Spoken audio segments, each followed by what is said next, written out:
Pumunta naman sa ako, lalo natin sa Manila at magandang hapon kay Governor Rizal, former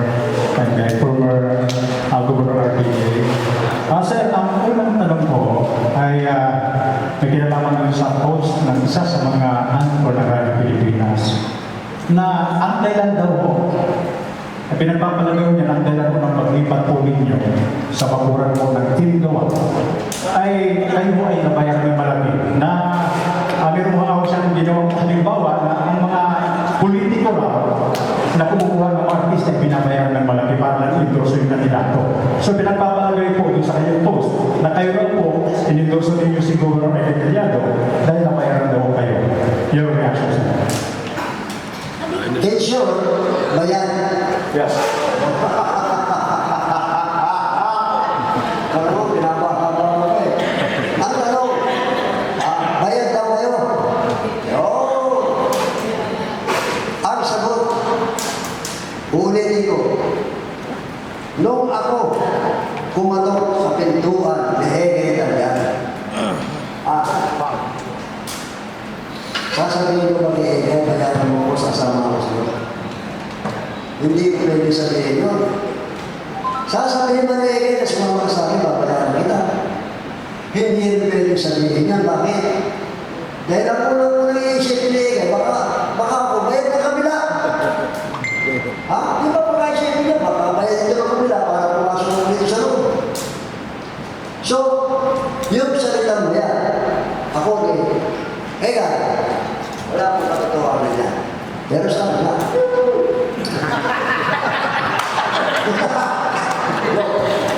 Na, yung salitang bayan, gawin natin mas malumanay. Gastos. Si Egay ang tumatakbo, gobernador. At siya ang namumuno ng Tindoa. Normal sa lahat ng namumuno. Ang maglabas ng pera ang gastos sa kanyang mga kasama. Kagaya ko, ako gobernador. Ako ang gumagastos sa lahat ng mga kailangan. Mula ko sa aking vice mga congressman, para sila makapagkampanya ng maayos. Ngayon, ako hindi naman politiko. Ano gagastusin sa akin ni Ega? So, kung meron na, ay may kinalaman niya sa kampanya yung gastos niya. Balikan natin yung salitang bayan.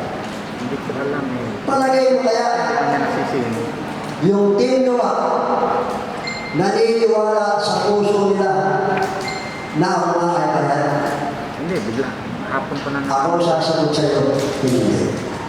Dahil kung sa puso nila naniniwala sila na ako binayaran ni Ege Italiano, palagay mo makikipagtawanan yan. Makikipagtawanan, makikipag-usap sa akin yan. Tatawaran ako, bibigyan ako ng bibig. O tatawaran yung pagkakataon. Sila ang gumagawa ng bayaran.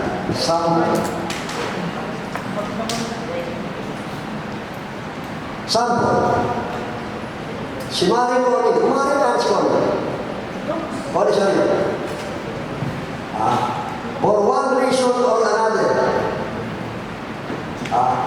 biglang may lumabas na si Connie sa'yo ay itinaas ang kamay kasama si Ege Italiano. Anong ba yung nangyari sa akin? Para mga ako, September, ay, July. Ano? Mga ganyan. Ano ang ginawa ng di matapat? Hinabol-habol, hinausap-usap, si Connie sa'yo para bumaliktad.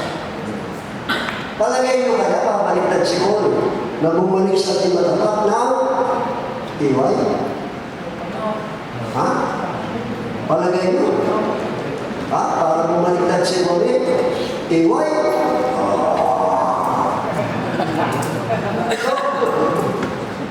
So, sila ang meron kakayahan na makipagkawalan at maghaya ng kandidato para itungo yung kanilang political interest. Pasensya ko na. Ang ibibigay ko lang sa example, sumarikon mo na. Pero ako, pinilit yun. Sa hanap. Second question po for PJ. Kasi sa social media, pinagtabo natin yung mga posts ay yung mga reactions regarding mo sa paglipat nga ninyo sa kapura ng Tigawa. Pasuportan ko naman si former Governor niya. Well, kanina ako matutunan ito ng maging yung dahilan ng inyo po naman pagkalasok sa Team Mataas. At ang sabi nga po ninyo ay dahil nga rin sa history na para pag lumalabas na ako na para masama ang loob ninyo sa inyong kapatid. Ngayon po, may mga agam-agam po yung mga support, Padilla, Divinity, Team Gawa, na baka naman ho dahil talaga kayo lumipat dahil ako sa sama ng loob. Hindi ho dahil sa kapakanan ng Camarines Norte o dahil sa kapakanan ng mga Tamdok. Your Excellency. Well, I will have to admit, no? Ang unang-una na dahilan kaya ako napasama sa Tindoba ay para maipahaya ko yung gusto kong ipahaya para maayos ang magiging paglilimi-limi at pag-iisip ng mga butante tungkol sa darating na eleksyon. Gusto ko lahat kayo ay mabigyan ko ng pangarap na natawag kung paano kayo pipili ng bobotohan mga kandidato. Una. Pangalawa, kailangan ko ng entablado para makapagpaliwanag sa lahat ng mga tao tungkol sa mga kaganapan na nangyari tungkol naman sa akin. Tandaan mo kapatid, nag-file ako ng COC, Certificate of Candidacy. Tinanggap ng COMELEC. Pagkatapos wala ako sa listahan ng mga kakandidato. Ibabandera nila, disqualified ako. Ano ang unang mong iisipin? Ba't na-disqualified siya ating bilang kandidato? Graft and corruption. Na ako nagkaroon ng kasong malaki para kumatanggal sa listahan ng official candidate para sa 2025 election. Yun ang gusto ko ipaliwanag. Gusto ko yung paghihiya na gagawin nila ay maipaliwanag ko naman sa ating mga kababayan na hindi naman ganun kalaki ang naging problema ko. Sa totoo lang, I was a victim. Biktima ako ng sarili kong katangahan. Bakit ko sinabing katangahan? Pinahiram ako noong 1991 ni Colonel Porras ng 2 baril. Isang baby armalite na bagong bag at isang 45 nakakaragdarat. Pinirmahan ko yung EPAC, Memorandum Receipt. Nung matalo ko noong 2001, binawi ng PNP. Isinuli ko yung 2 baril. Ang katangahan ko na sinasabi, hindi ko binawi yung EPAC. Doon ako nagkulang. Hindi ko binawi yung EPAC. Ngayon, panahon ni Atoy, merong matalino na nagparugala para mabura sa politika, yan si RPJ, inimanda natin ng kasuhan natin sa ombudsman. So, ginamit nila yung 2 baril na yun. Itinako nila o pinalitan nila o winala nila yung 45 caliber pistol. Doon ako nilinis na sinabi ko sa Sandigang Bayan, it is allowed by the Civil Service Commission Law na when you are accused of malversation of public property, pwede mong bayaran,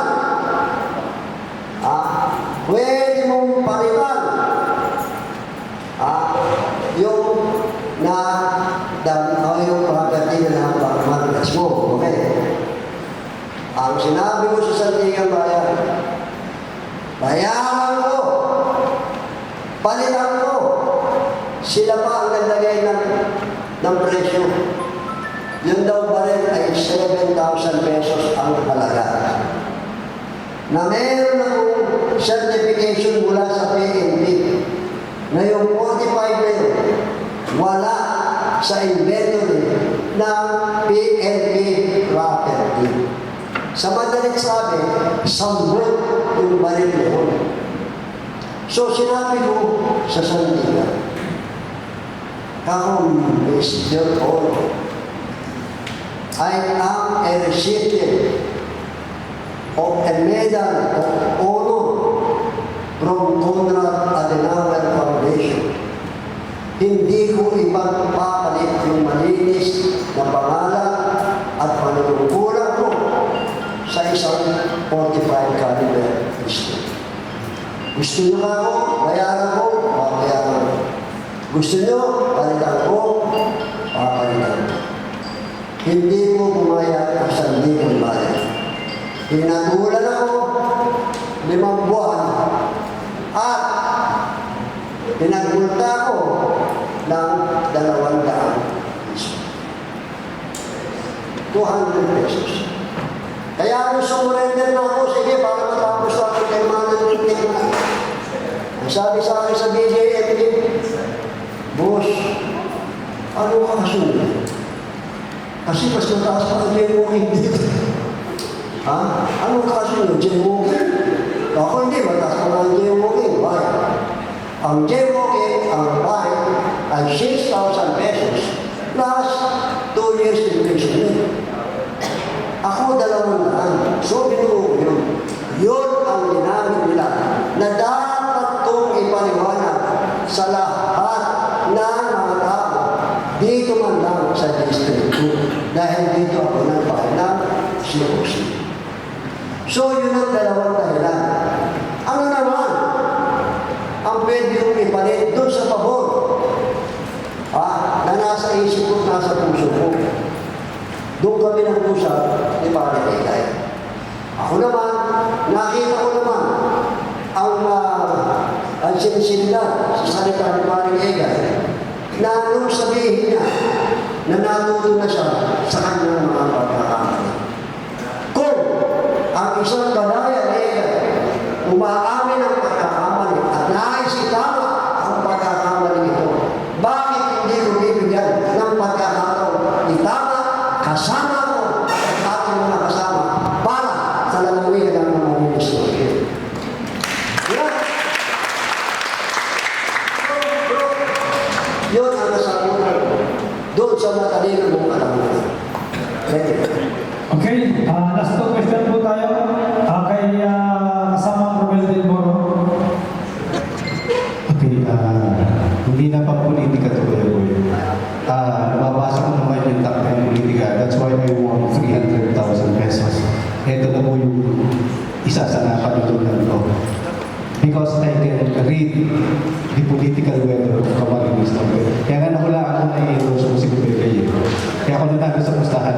Now, bilang sa isa sa magiging advisor, at ito naman ay pangalan ng lahat ng plus at ito pa, hilasin mo lang para sa katalitikong pagbabago.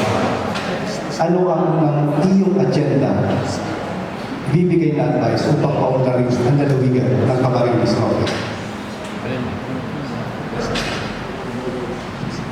Ano Unang agenda na ibibigay mong advice upang paunlarin ang lalawigan ng Camarines Norte.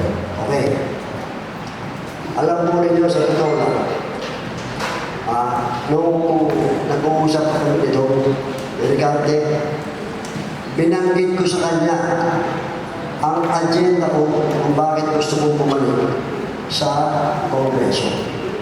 At yung pagbabalik ko sa Kongreso, pagpaniwala ka sa akin, bibilis ang asenso sa Camarines Norte. Ano yun? Ha? Karo, una, tatapusin natin yung Roy Manila Senior Highway na inumpisahan ko. Pangalawa, walang makakagawa nito kundi ako. Dahil nasubukan ko na. Maglalagay ako dito ng Metro Daet Development Commission. Gagayahin natin ang Metro Manila Development Authority na ginaya ni Paring Noli sa partido Camarines Sur. Nung ginawa ni Paring Noli yung partido Development Commission, kasama ko. Akala ko yung nilulusot. Nung mapalusot ni Noli, ngayon, yung partido area sa Camarines Sur, meron sariling gobyerno na lahat ng national government na uupo upang pag-usapan ang lahat ng proyekto para sa kagalingan ng partido area. Kung magagawa ni RPJ yan sa pagpasok ng 2025, pag-upo ni Paring Egay, kasama ang Congressman Bongbong Marcos, maniwala kayo sa akin, ako ang gagawa ng paraan na magkaroon dito ng Metro Daet Development Commission. Bibilis, ang maniwala ka sa akin, bibilis at bibilis ang kaunlaran sa Camarines Norte because madirito lahat ang national agency na magpo-formulate ng development plan para sa ating probinsya. Meaning to say, ang provincial government at yung Metro Daet Commission magtutulungan, no? Magtutulungan para isulong yung tunay na kaunlaran sa Camarines Norte. Okay?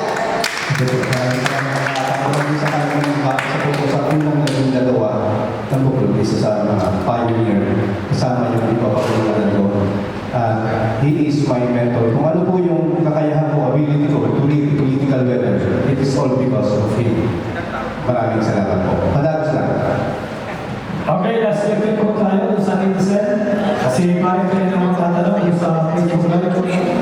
Para po kay dating Gobernador RTJ, isa po sa mga nanonood sa atin, ano po ang masasabi niyo kay Ginoong Joseph Asuncia at mga Barcelona? Totoo bang sila ang nasusunod sa Kapitolyo? Wala po akong sinasabi na sila ang nasusunod sa Kapitolyo. Ha? Hindi yan nangyayari. Wala akong sinabing ganyan. Pero, ito ay nakita ng dalawang mata ko. Mismo. May problema ka. Pumunta ka kay Vice Governor Asuncia at nagdesisyon si Vice Governor Asuncia sa issue para nagdesisyon si Ricardo Padilla. May problema ka. Pumunta ka kay Atty. Maidan Algalado. Pag nagdesisyon si Maidan Algalado para nagdesisyon si Ricardo Padilla. May problema ka. Puntaan mo si Cesar Barcelona. Okay na ito, ha? Simple, sir. Ginagawa. Simple. Pumunta ka kay Mr. Cesar Barcelona. Pag nagdesisyon si Mr. Cesar Barcelona, para nagdesisyon Hindi siya. si Gobernador Padilla. Na, alam niyo, sa totoo lang, natatawa ako. Alam niyo mga ano, may kasabihan yung mga kaman, mga Amerikano. You put the clown inside the palace, the clown will never get to be a king. but the palace will be turned into a circus.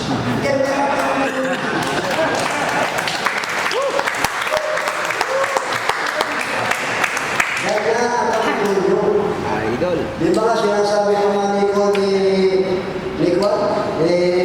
Vice Governor na school sa Kumpisa sa flag racing? Andyan si Governor Mila de Rico Padilla.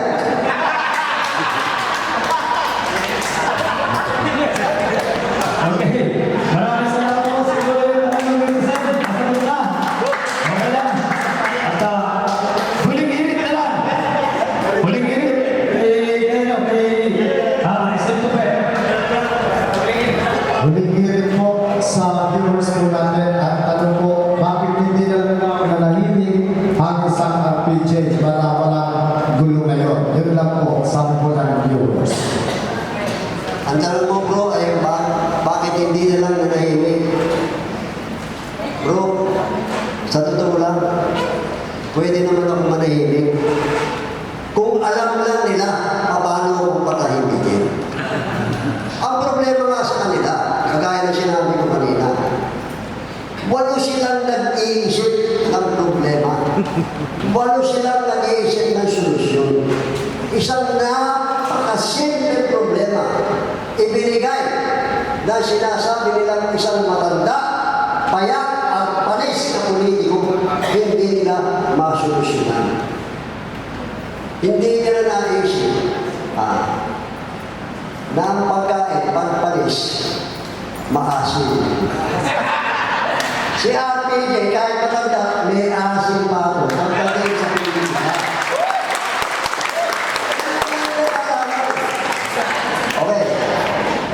Yung nag-uusap kami, bro, I will be very honest with you, tinanong. Ang sabi ko sa kanila, Don, Joseph, pagbigyan na lang ninyo ako makatawid. Okay? Pagbigyan na lang ninyo ako makatawid. Ngayon, okay. May sinabi sila, meron daw economic package para sa akin. Ako daw, kung ano man yung economic package na yan,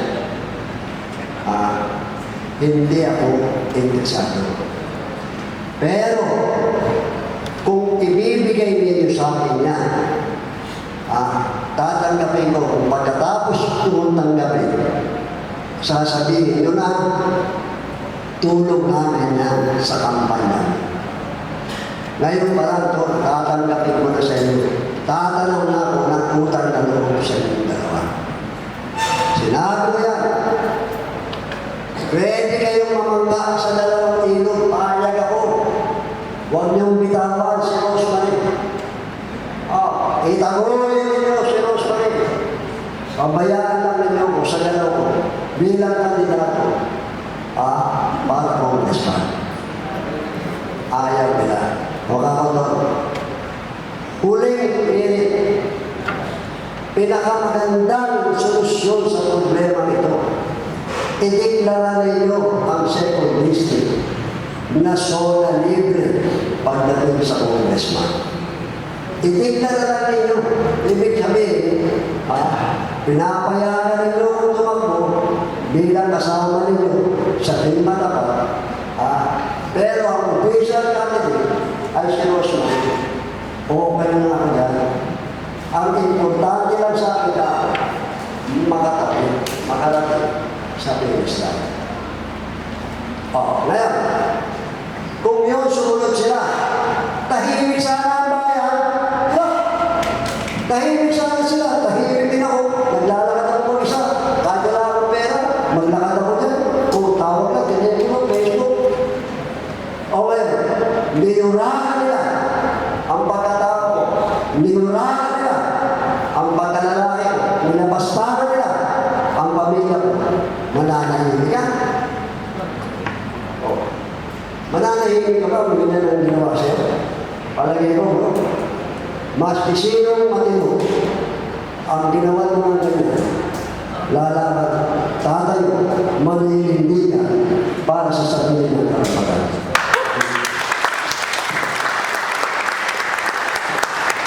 Okay, maraming salamat po sa ating lahat at Okay, mga magpaalaman, Mike, maano ko lang. Ang dami nyo tinanong, ang dami nyo sinabi. Wala man lang kayo sinabi, kung kayo kukul.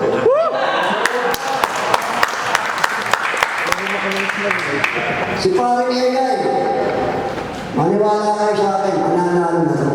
Doon lang sa pero ang gusto ko naman itaguhin ninyo, tulungan naman ninyo dyan sa kamera na yan, na ang bata ko, pagdating sa 2nd District Congressional Candidate, walang iba, Coco Palawan.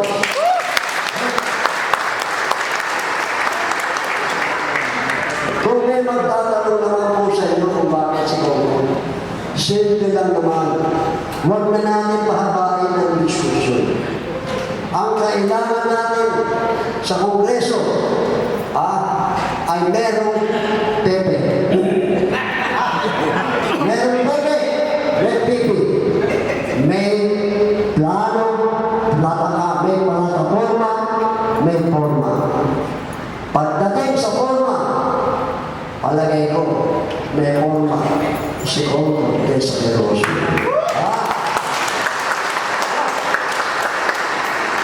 At lalo may plataforma dahil katabi ako ni Coco pag-upo nito sa Kongreso. Pagdating naman sa Kongreso, kailangan meron dalawang two. Meron two.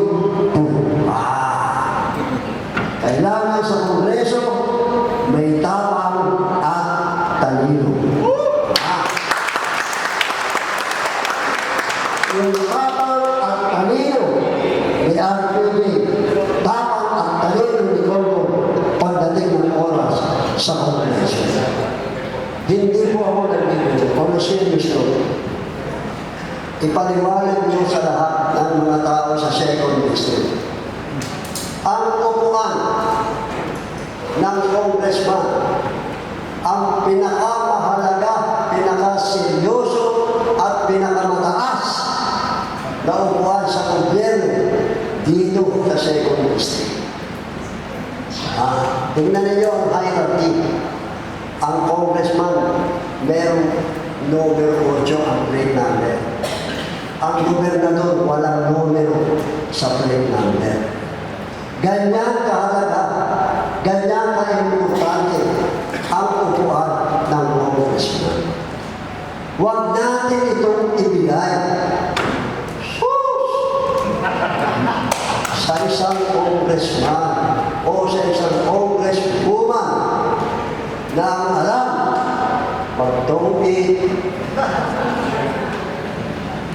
magmadyo, mag-MA, mag-bingo plus, mag-discover. Yan po ang tutunan. At higit sa lahat, natidinig mo lang ang boses pag tinawag sa attendance. Malones, present! Dahil na sinasabi ko, ang daming magandang issue sa national ngayon. Nadinig ba natin ang boses ng ating tinatawag? Wala tayong nadinig sa ating tinatawag. Kaya naman ang aking pakiusap, please, tulungan niyo na si Coco Palawan. Hindi